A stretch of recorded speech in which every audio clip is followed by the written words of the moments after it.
Well, hello and welcome to Caring for the Ministry Leader's Soul for Moody Bible Distance Learning. This is your fearless leader, Professor Jefferson Williams, coming to you from the remote location of Little Chenoa, Illinois. You know what? I told you. Snap your fingers. Week 1, week 8. We're here. We're on the last week.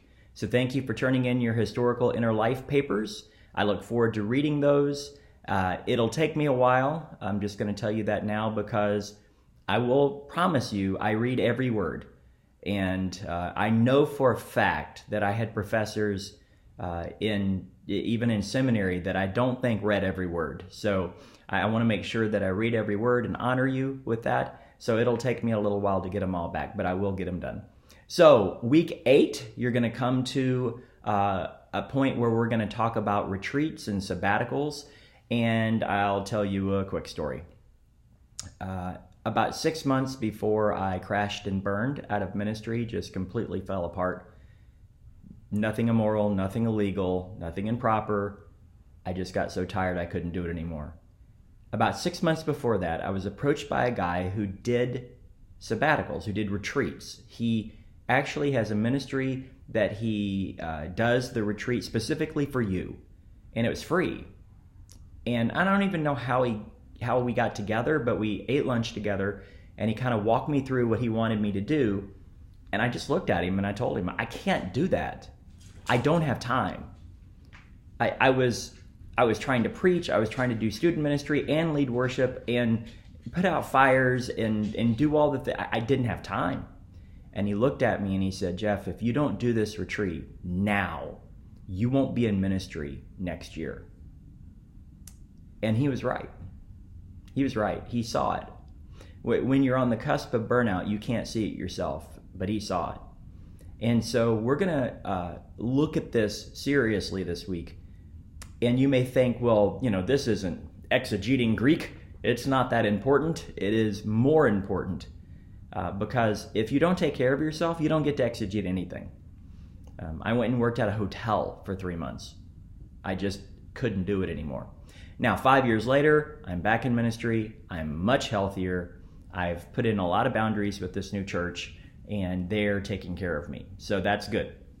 And I take retreats and I take time off and I ride the bike and I, do the things I need to do. So what you're going to do is you're going to take a 4-hour retreat and you're going to look at me and go, you've got to be kidding. I can't take 4 hours.